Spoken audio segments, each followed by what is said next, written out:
Good morning, students. How are you all? I hope you all are doing good.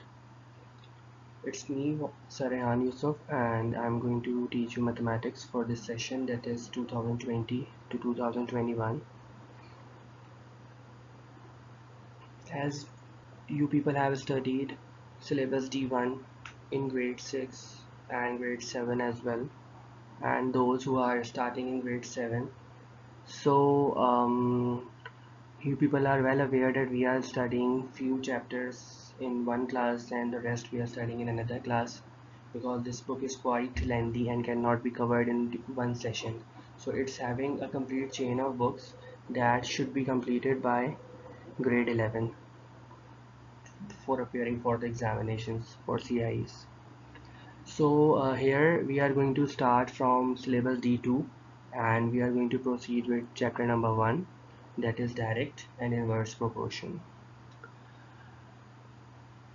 As you people have studied from me previously as well, so you are aware of my style of teaching, that I am giving you one concept at a time and then accordingly we are doing the work. Then I'm going to give you another concept, then you're going to do work with that with that concept. So the same practice we are going to follow in this class as well. So today this lecture is only for direct proportion. So let's start. Let me explain you what is proportion. Proportion is basically a part, share, or number that is considered in comparative relation to a whole. Means that the part that we are considering from the whole is known as the proportion. Now what direct proportion is? Let's suppose if I am having two quantities and if I am increasing one quantity, so the other quantity is increasing. Okay, and if I am decreasing one quantity, so other quantity is also decreasing. So such relation between the two quantities is known as the direct relation. Means the things or the quantities are directly proportional. It's written over here that two quantities are directly proportional if an increase in one quantity corresponds to a constant increase in the other quantity, or if a decrease in one quantity corresponds to a constant decrease in the other quantity. You can see through these arrows. Let's suppose that we are having two quantities x and y. If I am increasing x, you can see on the left hand side, if I am increasing x, so quantity y is automatically increasing. Now you can see on the right hand side, if I am decreasing quantity x, so quantity y is automatically decreasing. Means both of them are in direct relation. Now let's see example. Jim's wages are directly proportional to the hours he works. It means that the more hours he works, the more money he earns. Alright, so I would like you people to write down in your exercise book that how we are going to write down this relation. That it is directly proportional, so you will write down like this. Jim's wage, you will give the sign of proportionality, that is directly proportional, and you will write down in your exercise book. After that, once you are done with it, so for telling the answers, you can switch to the next slide. You can see that wages directly proportional sign and hours, or you can write down like this: wages is equal to k and then multiply by hours. This thing you have to keep in your mind, that this is a sign of the proportionality, and when we are removing the sign of the proportionality, so in place of the proportionality sign we get is equal to and any constant over there. So in this equation we are having k, so basically k is the constant of the proportionality. You have to keep this thing in your mind, that whenever we are removing the proportionality sign, we are getting is equal to and a constant. So in this we are having constant k.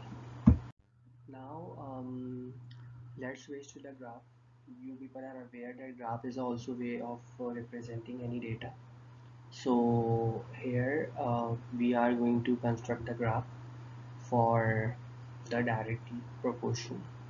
So the table below shows the cost of packets of biscuits, which is directly proportional to the number of packets. So number of packets are given and cost is given. Like one packet is of 20, two is 40, 3 60, 4 80, 500 and 6 is 120. We can construct a graph to represent this data. Which type of graph do we expect? Now you have to keep few things in your mind related to the graph of the directed proportion. For constructing the graph, you have to keep few points in your mind that um, like we were having two quantities. One was the cost and another was the number of the packets of the biscuits. So for the data that was given in the previous slide, C is directly proportional to N. Okay, so it's a bit high in your slide, so doesn't matter, it's typing error over here. So you can write down its direct C is directly proportional to N, means it will come in the same line. So for the above relation, N is the independent variable and C is the dependent variable. Now let me clear what is dependent variable. Okay, you have seen in the previous slide, that the cost was given over there and number of packets. Means that if we are considering that relation in the mind, so for that relation, n is the independent variable, n is the independent variable, and c is the dependent variable. Means was not depending on c. Means if I am increasing n, so c is automatically increasing because c is depending on n. Means number of cost is depending upon the number of the biscuits. Are you getting me? Okay.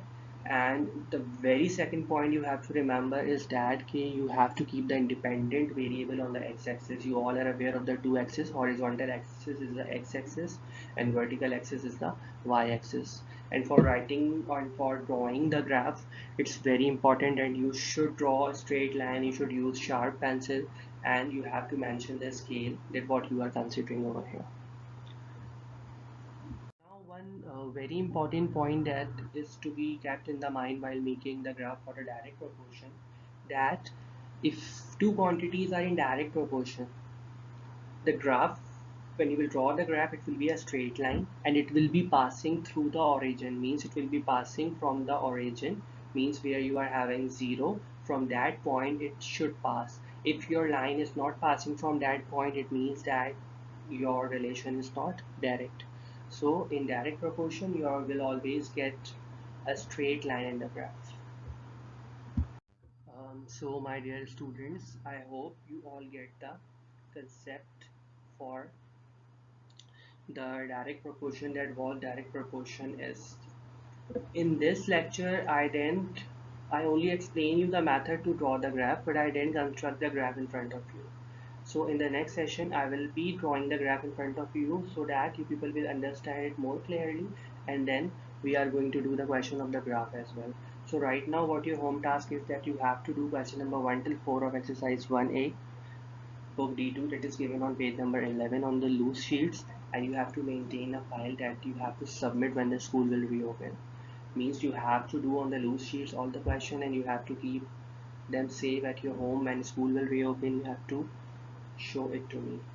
Other than that, if you will face any sort of problem in solving question number 1 till 4, because we are not having graph, these are a simple question, you just have to make the equation and you have to write down the values. Please make sure about the proportionality sign. You can see in your book as well, you can see in the presentation as well, you can refer the examples if you are facing any sort of problem. And the very important thing, that please make sure that you are completing your task on time, so that when next task will come or new concept will be introduced, you will be with the whole class. So all of you, please take very good care of yourself, stay safe, take care. Thank you so much.